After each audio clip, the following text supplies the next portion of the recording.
Senate, and Bernard Dean is here as well, Chief Clerk of the House. Afternoon. We've been the caretakers of at least the budget portion of the commission until it's formed. So welcome aboard to everyone. Bernard and I will be talking about a couple of things on the agenda as we go. But first off, I was wondering if each of the commissioners could introduce themselves and tell us a little bit about each other, about yourselves. We are and should be on TVW as well. So you're speaking to the folks watching TVW in addition to us on the call. So if anybody wants to jump in. I guess I'm happy to go if we do this in alphabetical order by first names. How's that sound? There we go. Good evening, everyone. April Sims. I use she, her pronouns. I currently serve as the Secretary Treasurer for the Washington State Labor Council, AFL-CIO. I am joining you from Coast Salish territory. I am on the traditional lands and unceded territory of the First People of Tacoma, the Puyallup tribe. I want to start by thanking their elders, both past and present, for the privilege of living and working on their land. Also, I want to lift up that I am really excited and privileged to be appointed to this commission, and I am looking forward to all of the good work that we will do together. So thank you. I think that takes me to B after A. So I'm Brady Pinedo Walkinshaw.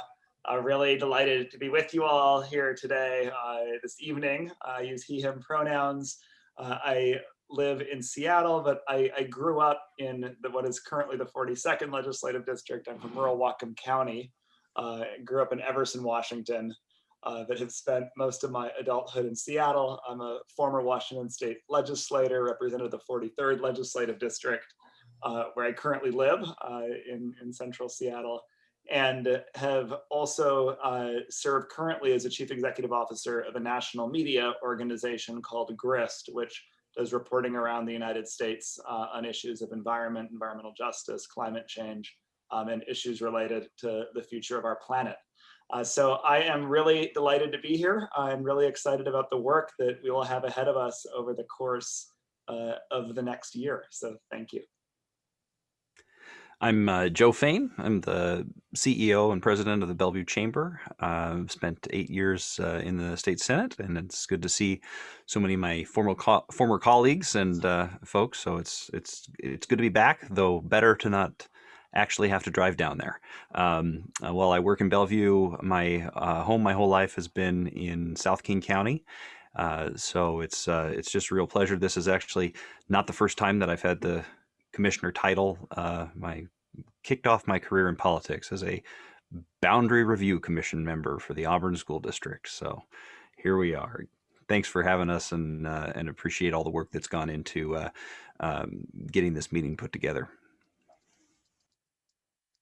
All right, and I'm Paul Graves. I'm general counsel for Oak Harbor Freight Lines, a family-owned trucking company based in Auburn. I serve as a state representative from 2017 to 2019. I live in Newcastle, and I'm, like all of you, very excited to do this very important once-a-decade work. Great, welcome everyone. So I believe the first order of business here would be for the four of you to select a temporary chair for this meeting, and then we can proceed. Terrific. Please go ahead, Brad. Oh, I was going to say we could have a big knockdown, drag-out fight about this, but I thought maybe in the spirit of opening this thing with comedy and bipartisan respect, that if it's the appropriate time to do it, I would nominate April Sims to serve as our temporary chair. I would second that. Go. There's a second nomination and a second for April Sims to act as temporary chair of the commission. All right. All those in favor say aye. Aye. Aye. Opposed? All right. Congratulations, April. I'll go ahead and turn it over to you and go from there. Thanks. All right. Well, thank you very much. Thank you for the nomination, Paul, and thank you to my fellow commissioners. I think the first item of business then is to approve the agenda for this meeting. That should have been sent out. Has everyone had an opportunity to review the agenda? All right. Move adoption of the agenda. Second if we need it. All right. It's been moved and seconded. Any discussion? All right. Great seeing agenda. none. What's that? Great agenda. I wasn't sure if I was moving too fast, if that's discussion. All right. So all those in favor? Aye. Aye. Opposed?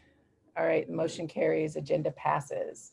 That was easy, so cooking right along then. The first item on the agenda then is a briefing on financial disclosure and requirements from Bernard Dean and Brad Henderson.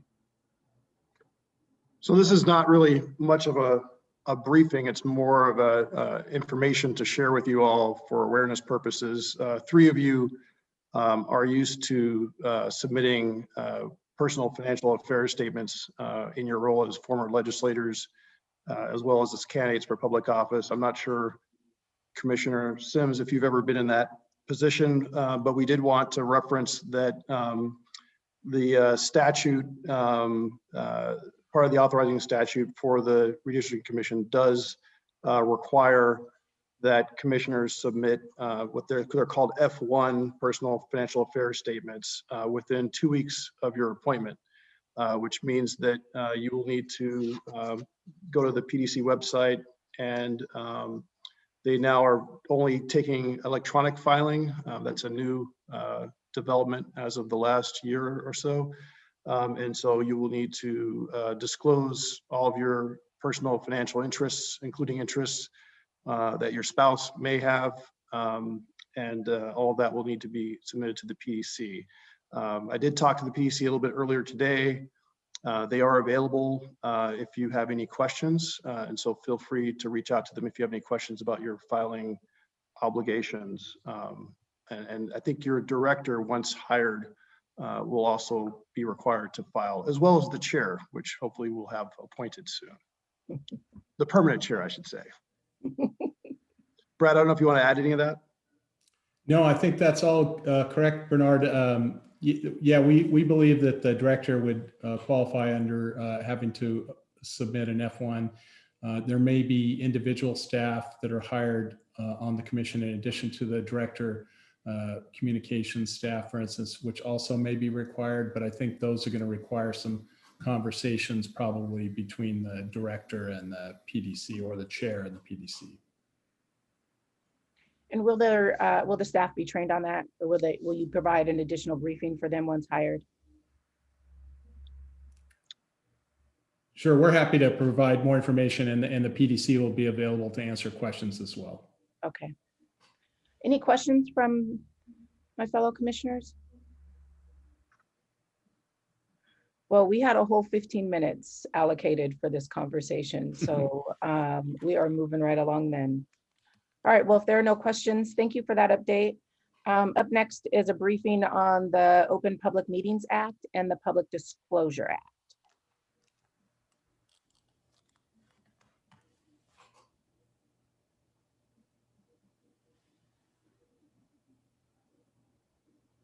There we go. My computer didn't want to unmute. That's one of the fun things we deal with Zoom nowadays.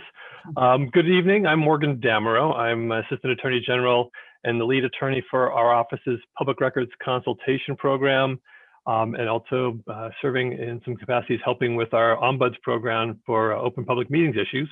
Thank you for inviting me to spend a little bit of time with you this evening talking about the OPMA and the Public Records Act. Just in terms of big picture, my plan is this evening to kind of go through both areas of law kind of quickly. We only have about 20 minutes.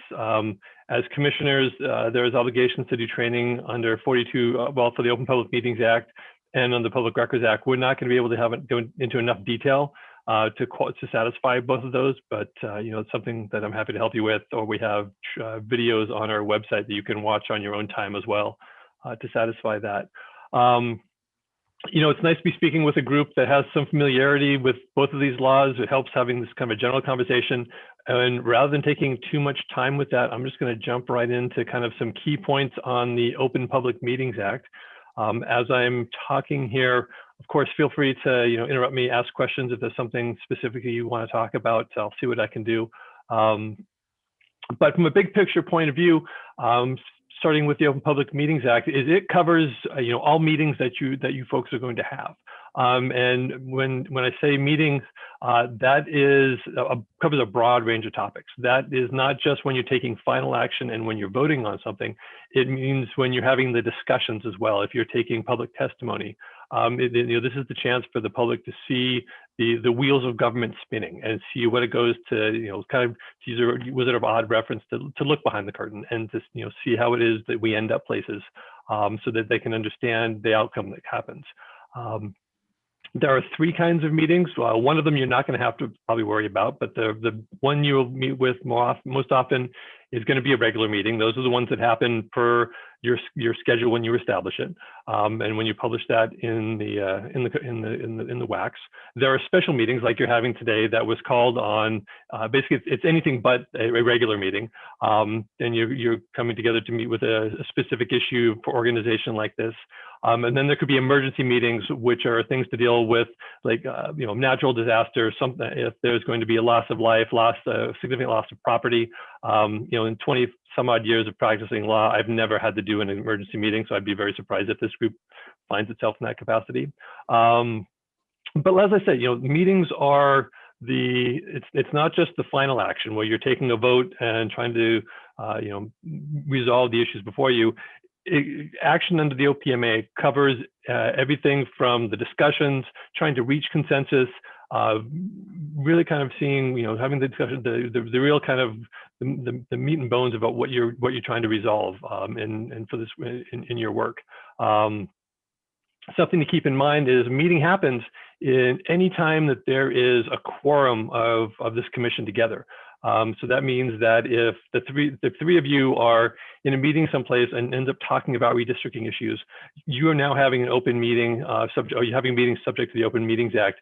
And if you haven't given proper notice, you now have an OPMA violation. And so you really have to be cautious of it. It's a little bit easier nowadays because we're not running into each other as much as we normally do. But that doesn't mean it's without peril. You can have a meeting arise if it comes up via email. Let's say there's two commissioners that are emailing each other and a third one gets drawn into that email conversation. You've now had this serial kind of meeting develop where you've now you've crossed that line in terms of having an OPMA qualifying meeting. The place we're seeing it more often nowadays is social media as well. So you got to be very careful about what you're posting on your social media sites.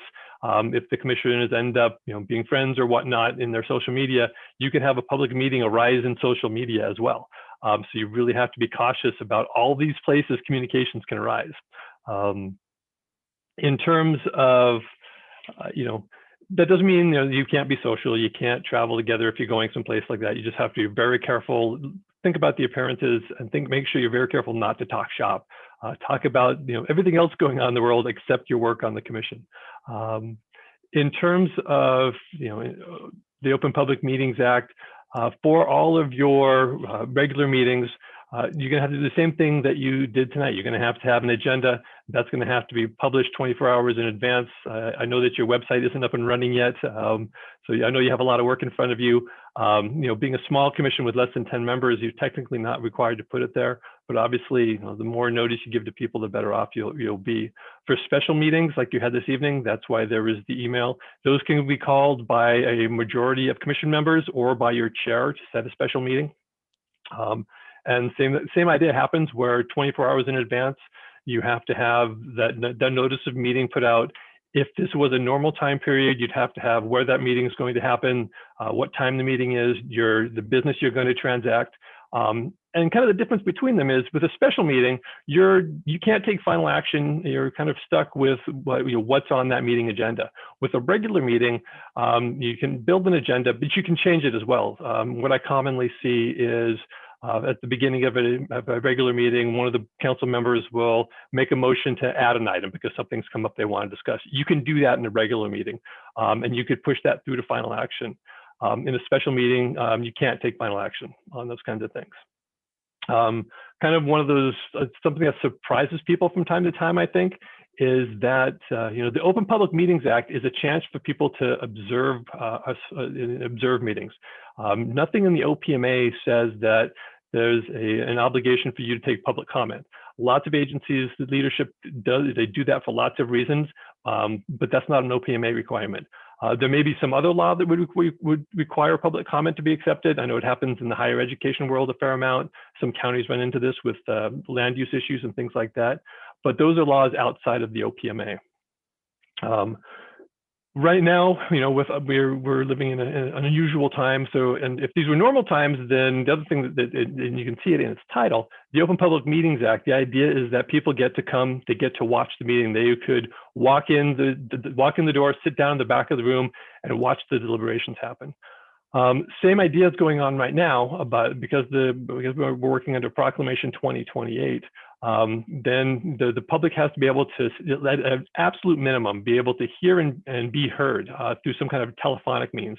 Most agencies that I've worked with are doing more what you all are doing, using some kind of an online platform with Zoom, so people can actually, see the commission meeting happen. There's something about it, you get something from watching the action as well. But being able to hear and be heard is an absolute minimum right now in terms of what's going on with public meetings. So what happens if you get it wrong? That's kind of a common question we get, and kind of look at it from 2 points of view. From a programmatic point of view, somebody could file a lawsuit challenging whatever action you took, and then it's up to the judge, and the judge can do a range of remedies. One of them could be to overturn your action, meaning that you would have to go back and basically do it over again, because it would have happened behind closed doors or something like that. It would have been a violation. Whether a judge will do that or not is very fact specific. That's kind of the extreme of what could happen. And then the other piece that happens, and this is where some commissioners are like, oh, I didn't know that, was there can also be personal liability. So if you knowingly violate the OPMA for the first knowing violation, it can be a $500 penalty, and each subsequent violation is $1,000. So it does have some consequences for you. And then on top of that, you'd end up paying attorney's fees to whoever brought the challenge. So that's what happens if you don't comply with the Open Public Meetings Act pieces of it. One of the questions that I commonly get is, what's an executive session? Can we have a closed session? And yes, you can. There are some very specific requirements to do it, and some very specific reasons why you can go into executive session. They're specifically set out in statute. And one thing that I always recommend people do, and this I've done this working with the commissions that I've represented, is every time we're setting an agenda with an executive session, going back and looking at those, and going back and looking at the way those are structured. One of them is to evaluate the qualifications for office, and you can do that in executive session. Another one is if you're trying to get advice from your client. Get advice from your attorney. You can go into executive session for that kind of thing as well. For a while, I think there was this belief that people were inviting attorneys to meetings and just kind of putting them in the corner and trying to hide, and using their attorneys as shields. So it really has to be for the purpose of getting attorney-client privilege, and there's some structure that has to be followed there. But you can do it for that reason as well. There's other ones I doubt you're going to run into, like for national security or things like that. But I know there's been a request for having an AG assigned to assist you along the way as you do your work. They can help you kind of work through that process as well. So I think there's any. The other kind of in terms of one other common question I get is, tell me about minutes. What does it say when we have to take minutes?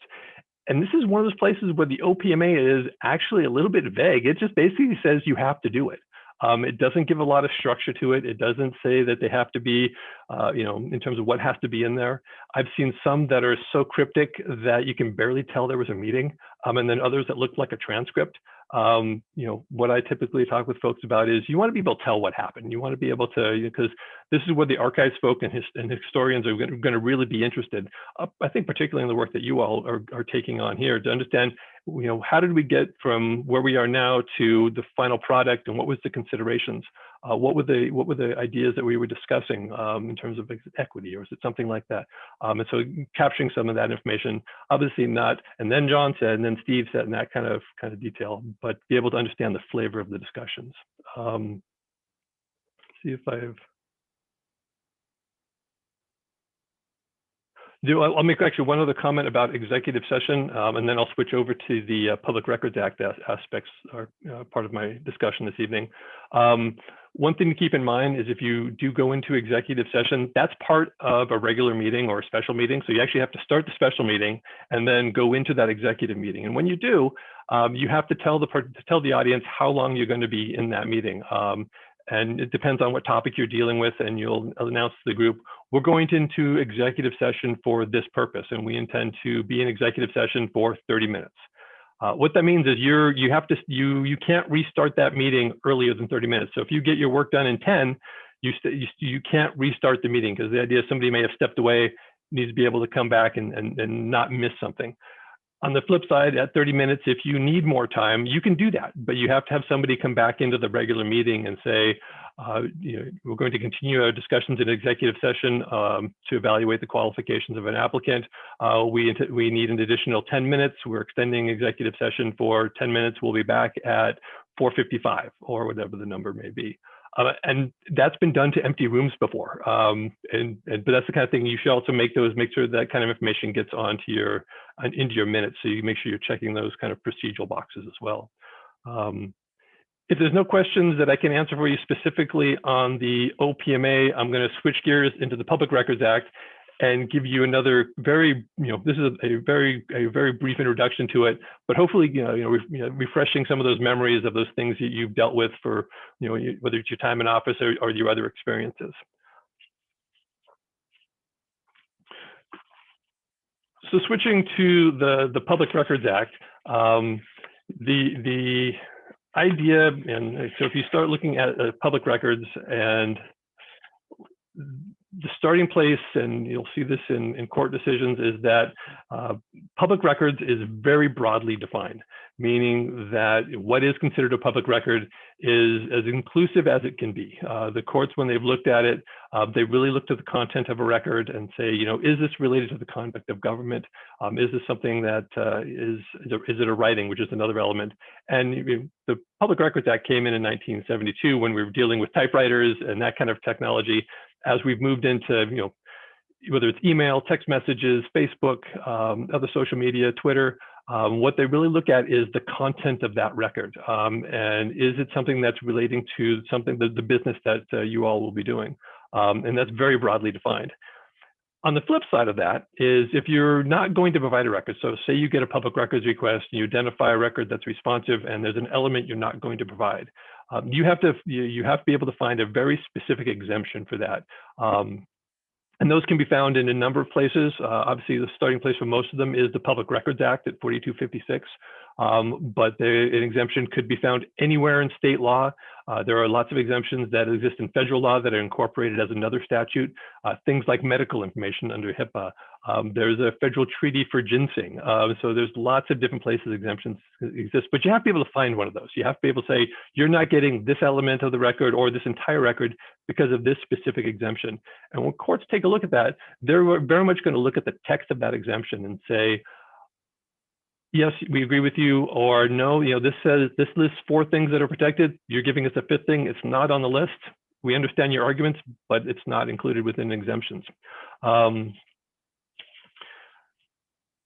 So what does it look like? What starts this process going? Each agency has to adopt a public records policy, and that's your chance to kind of tell the audience, tell the public, this is what our process looks like. Here's how you make a public records request. Here's our public records officer's email address. Here's the person you should contact. What the requester has to do is actually is not that extreme. They have to, if we have a policy that directs them to a portal, they're expected to follow that. And after that, they're expected to request identifiable records, we have to be able to understand what they're asking for. That's pretty much, that's the standard. That's the hurdle they have to get over. And once there's no one way that has to come in. They don't have to cite the Public Records Act. A lot of times people will cite FOIA because that's what people know. Or just maybe a letter to your public records officer requesting a copy of something. And it's kind of, what does it look like? And if it looks like a duck, quacks like a duck, that's the standard. Once you get that public records request, your agent, this is the one hard and fast deadline in the PRA. Your agency has 5 days to give, and it's 5 business days to give an initial response. Holidays don't count, weekends don't count, but within 5 business days, you can either you can give the records requested if you can. That's great. A change a few years ago, if it's on your website, you can give them a hyperlink, and that's sufficient to respond to that request. You can ask for clarification if you're not quite sure what they're asking for. You can deny the request if they're say they've got the wrong agency, or there's a reason they wouldn't get it. Or what commonly happens, because we see a lot of requests that are any and all records related to a topic, and so this may be hundreds of pages of records here. You at least have to tell them, thank you, we have your request, acknowledge receipt of it, and give them a reasonable estimate of time as to when they're going to get that information. And it should be based upon the workload of your public records officer, what's going on, and obviously if you gave a request, oh, we think we'll get to this in 3 years, a court's going to have a problem with that. What I commonly see is a range between 15 to 45 days, depending on the request, depending what's going on, things like that. But it kind of has to fit what your agency is facing.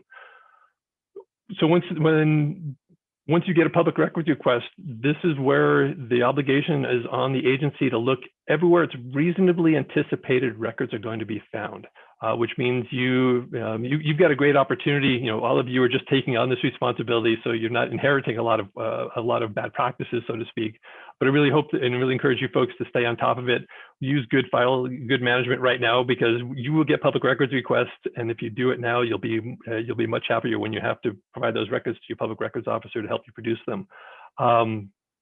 But it's going to be the agency's obligation to look everywhere it's reasonably anticipated those records may be. And like I said, that includes if you end up using your personal text messages, or if you put things in your personal social media accounts. If it's related to the conduct of government, and in those capacities, in private devices, private accounts, if it's within the scope of your employment, and as that relates to commissioners and whatnot, is if it's part of your job, part of your responsibilities as a commissioner, if it's specifically required, or if it furthers your work as the commission, a court is very likely to say that's a public record, and it's going to come down to the specific content of that record. Which is why I really recommend folks work within your system, try to keep all of your records inside of your agency systems, so that you're not responsible for maintaining all those records, searching for those records on your personal devices, because there's a whole lot of obligations that arise. I've talked a little bit about exemptions already in terms of they're narrowly construed. I want to mention a couple of them. One of them is privacy. I think there's a lot of folks that believe there is this really robust privacy interest in our privacy right in records, and that is not the case. The type of information that is protected by privacy is very personal stuff. It's the kinds of things you only talk about with your attorney, or with your partner, or with your doctor, or something like that.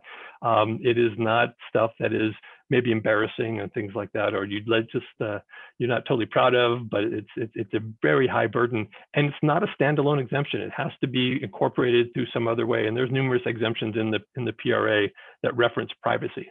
But as I said, it's a very high burden, so I wanted to mention it. I know one that came up in the last couple of days is application materials. There is a specific exemption for application materials as well. There is, we could go. I won't go into a whole lot of detail about various exemptions, because there are a lot of them. But I will talk a little bit about, once your agency has identified the records, there is no such thing as silent. Well, there is a thing called silent withholding, and what that means is if you have a record and you don't tell the requester that you're withholding it, that means you've now committed this idea of silent withholding. And that is something that in terms of the courts, that will get you in a whole lot of trouble, because the Public Records Act has a range of penalties, and it can be between $0 to $100 per day per document. And it's at the discretion of the court, and as long as the court's analysis is got some logic behind it, it's probably going to get upheld. It's not uncommon. I've seen some, what is considered a low Public Records Act violations at $15,000. The high water mark we've seen so far is a PRA judgment against an agency for $1.6 million. That took a fair amount of bad facts to get there. That doesn't happen every day. The other thing that happens, though, is in addition to these penalties, because the idea behind the penalties is to encourage an agency to get it right, to next time not have this problem. And so that's where training comes into play. If you can try, so that this was an error, we thought the exemption applied and it didn't, the penalties tend to be lower versus if you commit silent withholding, or if you just ignore or deceive a requester, that's when the penalties tend to creep up. The other thing that happens is you're also going to be paying attorney's fees. There was a case recently where the penalties for an admitted violation were about $15,000, and the penalties, or excuse me, the attorney's fees were $45,000. So there's some real financial implications behind getting Public Records Act requests incorrect. A question that often comes up is, as you're doing your analysis, a question that I get is am I personally liable for this? And this is unlike the Open Public Meetings Act, where it's a personal liability. This is liability to your agency and whatnot. But this is where it really comes from a culture of the agency. Small agencies typically don't have too much of a problem with this, because you as the leaders, and you're going to have a chair sometime soon, and some staff can really set the tone for transparency and openness, responding to public records requests and whatnot. It's that kind of a culture that really kind of plays into having penalties be set low and things like that.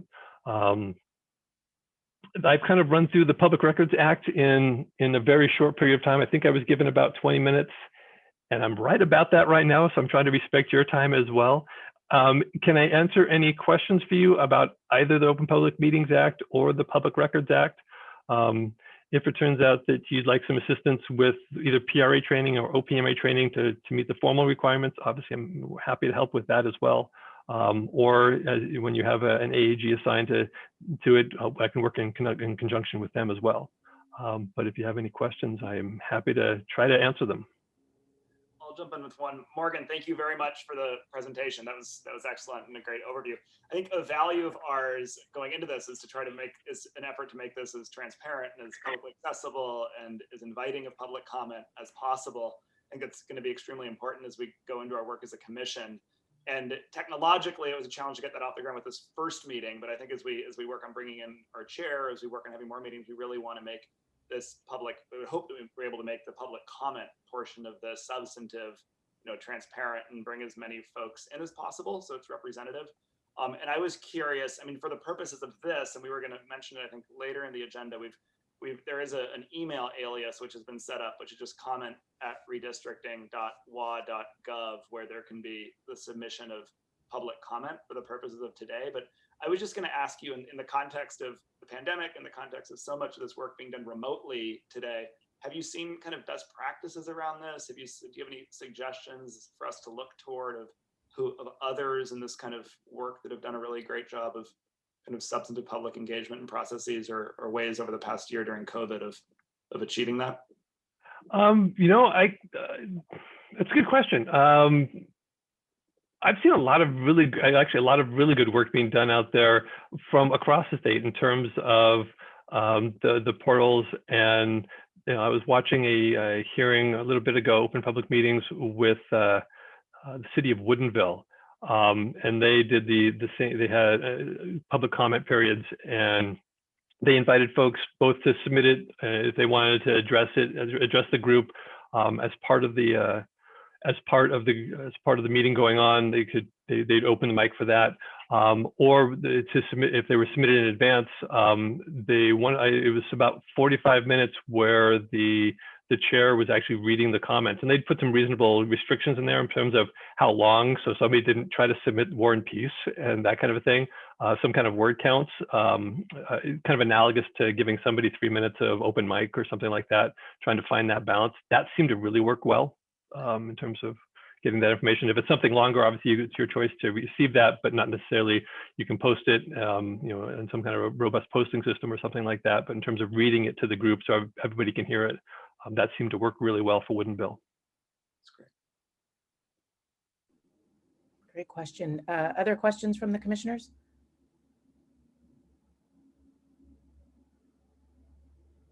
All right. Well, I don't see anyone coming off of mute. So thank you, Morgan, for that presentation. That was great, really helpful information. And I think I'll be considering social media, which is something that I hadn't thought of as part of the Open Public Meetings Act piece. So thank you for that. Did you want to say something? I'm sorry. I was just going to say, thank you very much for inviting me and to be part of this evening. There is some resources available. I know I shared a couple of pieces of paper that MRSC makes available on their website. We also publish an open government manual as part of our webpage as well. That has a little more information than I was able to get into tonight. But thank you all for inviting me, and best wishes and good luck on your endeavor here. You have a lot of work in front of you. Thank you very much. I also want to point out that part of the Redistricting Commission's rulemaking process will need to start soon. And we have Jennifer Mees.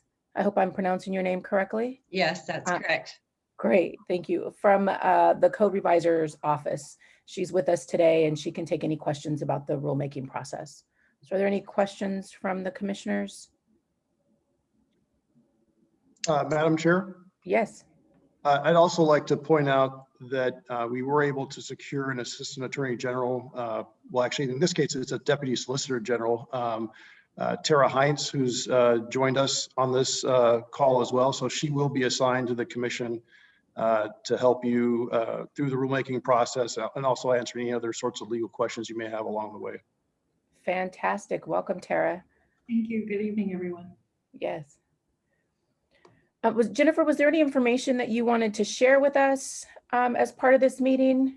Yeah, well, I guess we're going to wait to go into more detail until everybody's on board there.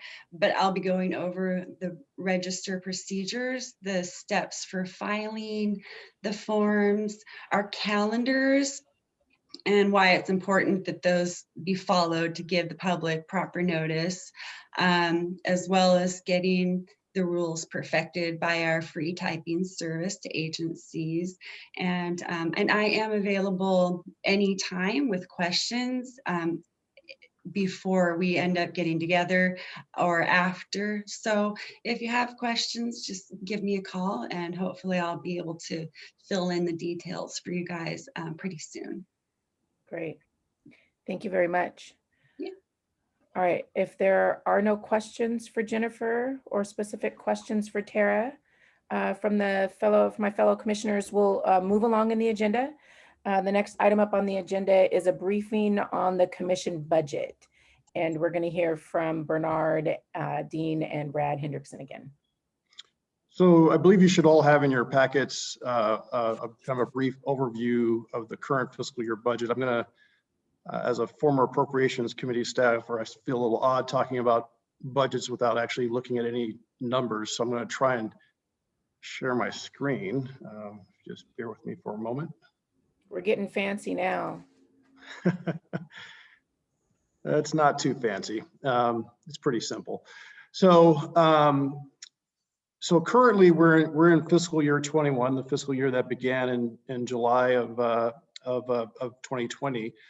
The commission sort of spans two different biennia. So really what this is showing you is a half a year's worth of funding. So this is January through June of 2021.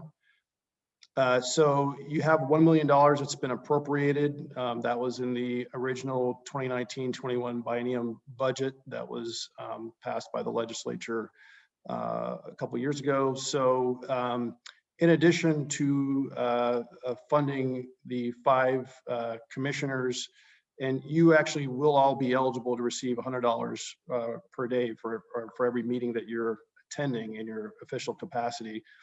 In addition to having the funding for that, you do have funding for 9 FTEs or 9 staff. It was envisioned that those staff would begin being hired in January. So, this is 6 months worth of full funding. Obviously, there'll be some ramp up, so you probably will have some savings associated with that that you might be able to leverage towards other sources. But you see here that almost half of the current fiscal year budget is dedicated to salaries and benefits for both your meeting expenses as well as the cost of the staff that will be hired. I suppose you'll be having a chair and then you'll be hiring a director. And so the staffing, so I mentioned there will be a need to hire an executive director who will be responsible for managing the day-to-day activities of the agency. In addition, that funding is to support administrative staff. I think there's funding for around 4 technical sort of computer support staff, GIS data specialists and the like. And then there's also funding for a communication specialist or a public information officer, as well as an outreach coordinator. I think this was alluded to earlier. This is a process that is going to solicit a lot of public feedback from a variety of different communities throughout the state. And so you'll need to probably do a lot of outreach to make the public aware of the process. And to be able to look at the various options that are being considered as you begin drawing various district maps and all the different factors that you want to incorporate into that process. And so there is funding there for staff to do that kind of outreach. I imagine a lot of it will be, both possibly print outreach, media outreach, and social media. And that's something that obviously you'll need to consider if you stand up a website that goes beyond just a standard internet page, but maybe also has some sort of interactive component to it.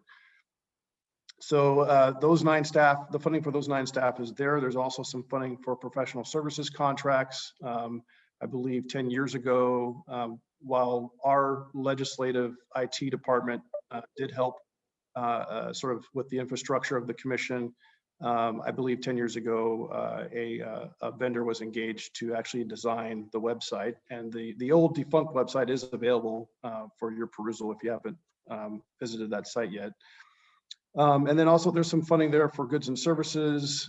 There's a $25,000 travel budget. I think the idea was that you would be traveling throughout the state, having hearings in different corners of the state.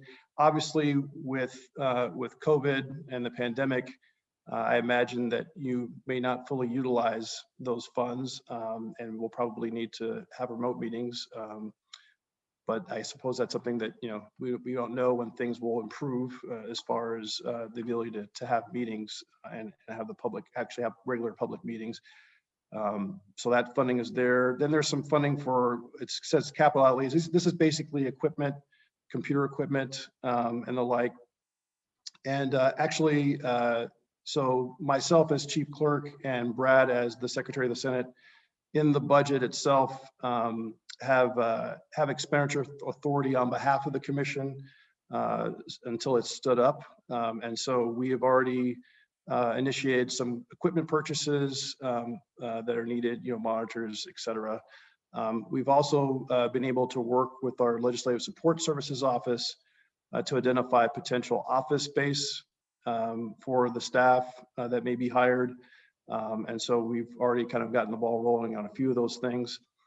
And then additionally, I should note that for the upcoming biennium, what's in the governor's budget proposal, which was released last month, is $1.2 million. And again, that's not a full biennium's worth of funding. That's another 6 months, beginning in July. And I think there were some carry forward level adjustments that were made, so it's a slightly larger figure. There may be a need to seek some additional funding for the following fiscal year, just as the commission ramps down and sort of closes up. And we can certainly work with the director once appointed to help with that. So that's at a very high level, I guess, kind of in a nutshell, that's the funding that's available. I don't know, Brad, if you wanted to add to any of that. No, Bernard, I think you nailed it. Thank you. Okay, I will stop sharing my screen. The other thing I should note is that I mentioned earlier the Legislative Support Services Office. The three former legislators here are familiar with them. They do a lot of our support. Many years ago, we consolidated services between the House and the Senate for a variety of different things. We have a print shop, et cetera, facilities people. One of the things that they have done more recently is they have an accountant that's shared with some of our joint legislative agencies.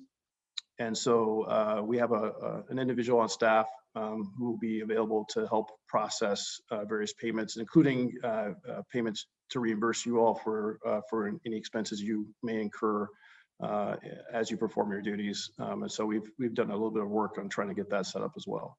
And again, once we have a chair and a director appointed, we will hand off a lot of this to those individuals. Thank you, Bernard. Any questions from the commissioners? No one's coming off. I have a couple of questions.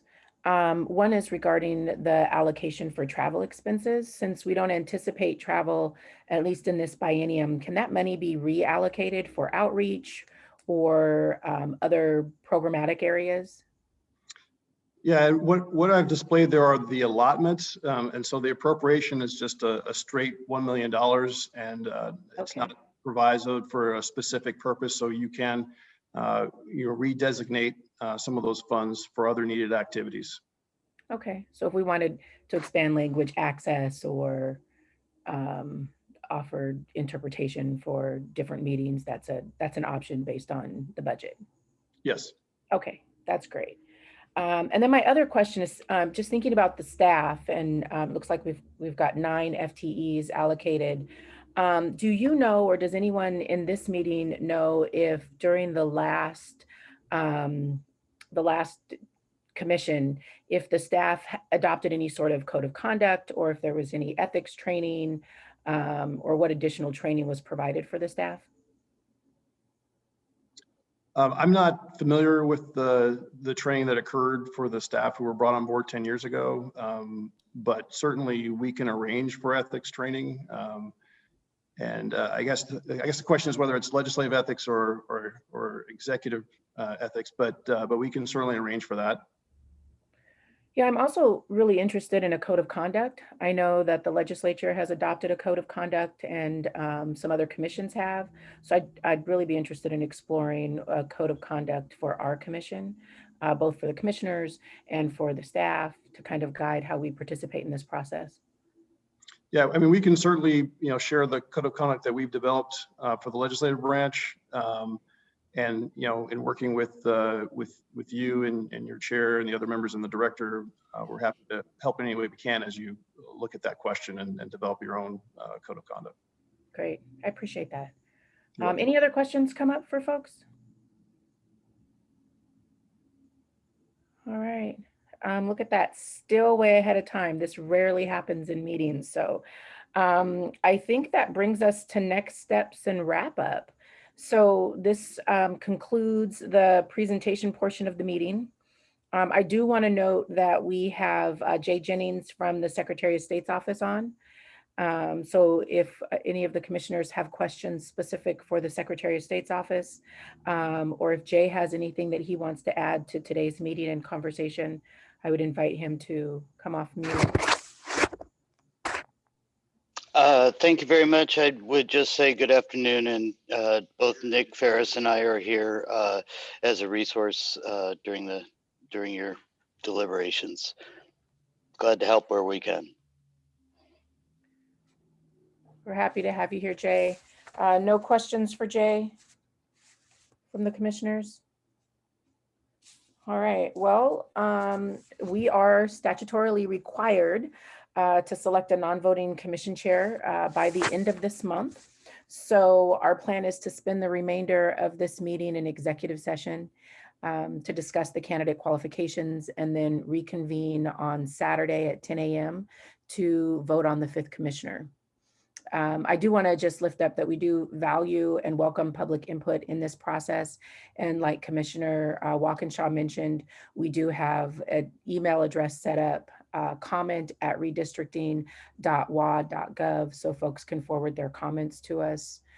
Before we break for executive session, I just want to see if any of my fellow commissioners have anything for the good of the order. I would just ask really briefly to make sure that, and it may already be the case, that comments that are submitted through there are forwarded to the various commissioners' commission email address. Absolutely, that's a good catch. And Commissioner Sims, I had one good of the order question that might be directed to Bernard. And Bernard, thanks for the great presentation. Thank you. Is it typical when we go into executive session to invite the to also invite the Assistant Attorney General who's tasked to join us in that executive session? I wondered if you had an opinion on that, or is that more to the discretion of the commissioners?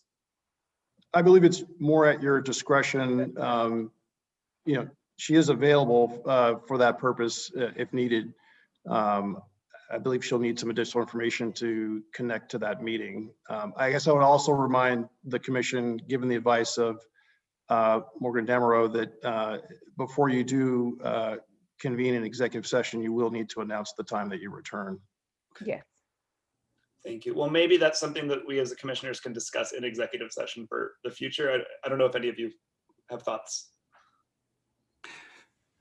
The presence of counsel in executive sessions is most helpful in having someone make sure that we're not straying out of the territory that is the purview of an appropriate purview of an executive session. So, Right.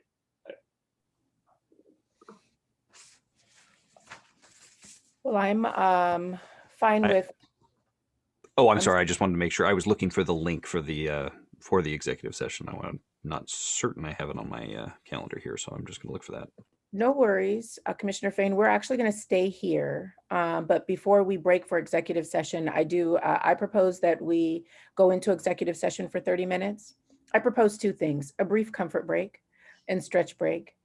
We begin our executive session at 5 o'clock, and that we stay in executive session for 30 minutes, come back here, or invite participants back here at 5:30.